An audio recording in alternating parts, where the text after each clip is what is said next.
Ayan, sa mga buyers ko po na naghahanap ng 1 hectare, ayan, meron na naman po akong ilolocate na isang property na medyo maliit ang sukat. Ayan, kagaya na sabi ko, 1 hectare lang po tayo. And then, at the same time ay puno ng niyog. Ayan po, watch nyo itong video na to. I'm sure magugustuhan nyo po ito. And then, ito po ay nakalocate po dito sa San Andres, Quezon.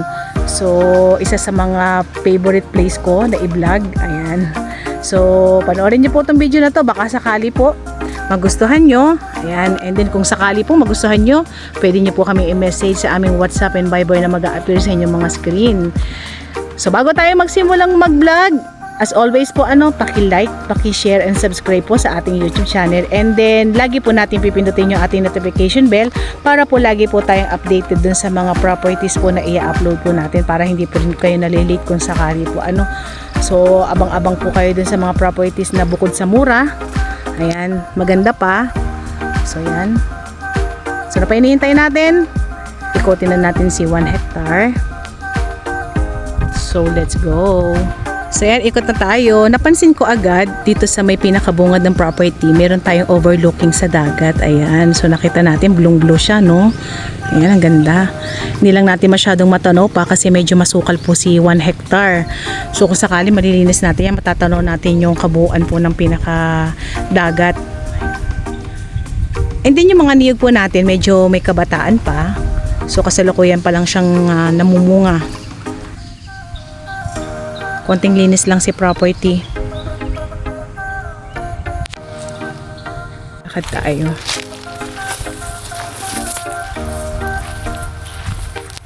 So explain ko lang po, si property po ay merong nasa 200 meters po na right of way.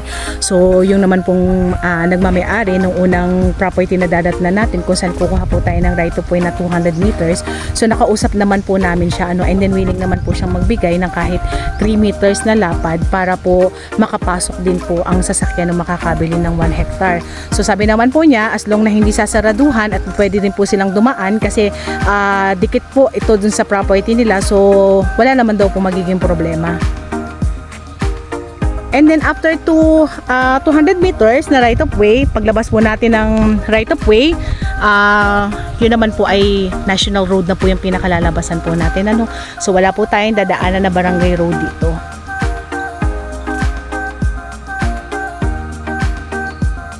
Lakad pa rin tayo. So si 1 hectare po ay meron pang natitirang niyog na nasa halos 150 kapuno. So medyo may konti na lang pong natitira. Ayan, pero kagandahan po nito, medyo bata pa po yung mga niyog na nakapaloob dito. Hindi ko na masyadong maikot si property, talaga masukal talaga. Pero try pa rin natin. And then si property po ay hindi po siya flat. Ito po ay semi-slope. So unti-unti tayong bumababa dun sa may parting likod na ng property po. So tatry natin. Kahit masukal, go na go pa rin tayo.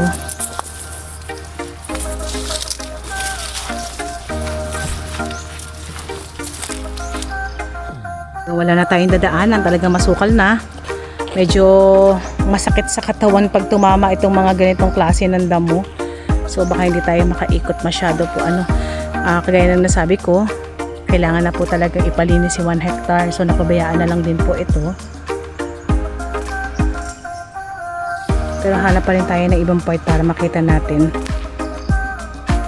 Yan, hanap na lang tayo ng pwede nating ikutan. Pero talagang as in masukal.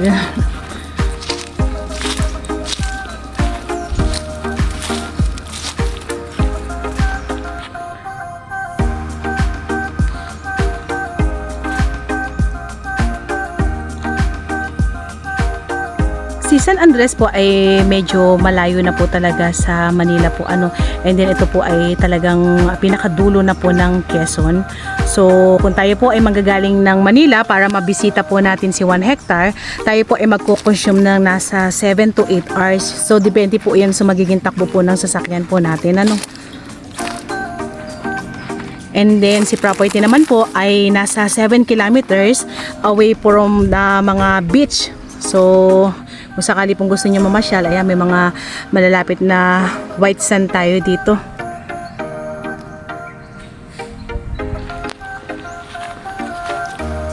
And then tayo po ay nasa 10 kilometers para po makarating po tayo ng pinaka town proper po ng San Andres. Labas natin, papakita ko naman po sa inyo yung pinakakukuhanan po natin ng right of way.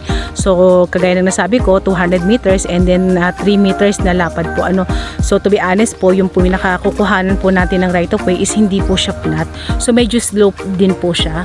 So siguro I think medyo papaayos po natin si road kung sakali po para po maaluwan pong makapasok yung ating 4 wheels.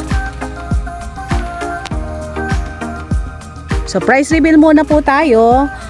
Si 1 hectare po ibinebenta po ni seller sa halagang 400k. So ayan po, sa halagang 400k meron ka ng 1 hectare. And then si property po, pwedeng pagtayuan natin ng bahay, pasyalan, ayan, bakasyonan, and then at the same time good for investment. Pwede rin po itong pag-alagaan ng mga hayop. Ayan. So then po sa mga buyers na naghahanap ng small cut lang, yung kayang-kayang linisin, ayan, i-avail nyo na po ito. Property po ay walang masyadong laman maliban dun po sa mga niyog na nakatanim. So wala tayong masyadong description po dito.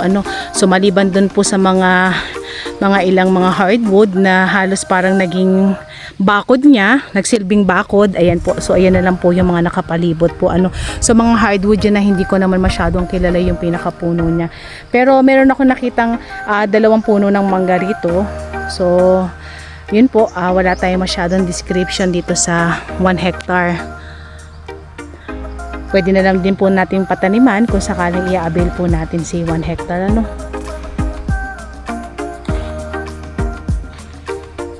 So about naman po dun sa pinaka-documents nito, ito po ay matured CLOA title.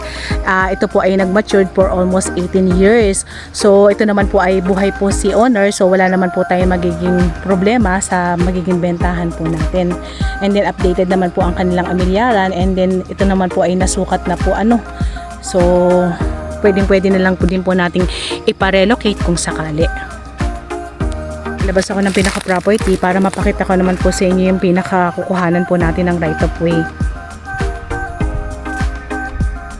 And then yung source ng tubig natin, bali wala po tayong pagkukuhanan ng sapa or ilog dito sa area. So ang pinaka ginagawa na lang po ng mga taga dito is nagpapahukay po sila para maging poso kung tawagin po. So doon na lang po sila nagkukuha ng kanilang source ng tubig. And then doon naman po sa ating kuryente, tayo po ay makakakuha ng source ng kuryente doon po sa may pinaka national road kung saan pwede tayo mag-tap. Yun po ay nasa 200 meters.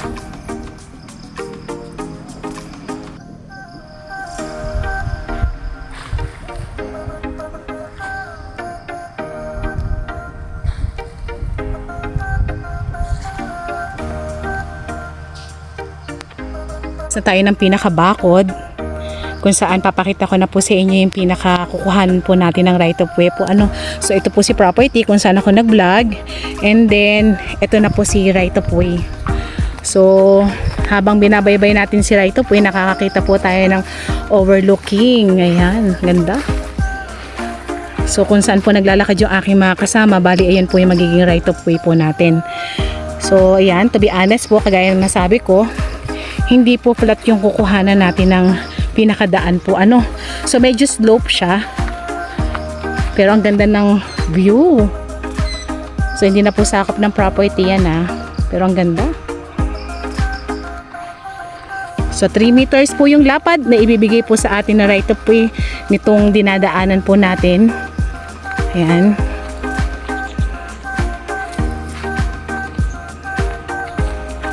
Lakad tayo. Ang ganda.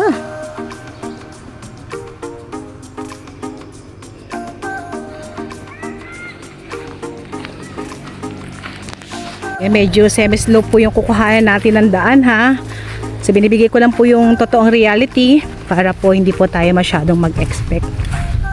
So kung single na motor naman po yung ating dadalhin, okay naman po. So kayang-kaya naman siyang daanan. Nakikita ko na yung mga sasakyan na nagdadaan sa sa National Road.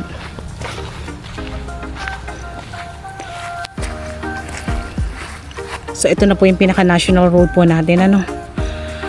So kung sakali po magustuhan niyo po itong property na to, message niyo na po kami. Ayan, and then kung meron man po akong hindi nabanggit about sa property, meron po kaming description sa baba. So pakiclick na lang din po iyon. So by the way, it's me again, Olive, dito po sa Greenfield Realty. Isang magandang property na naman yung na-visit natin for today dito sa San Andres, Quezon. So yan po. Thank you for watching.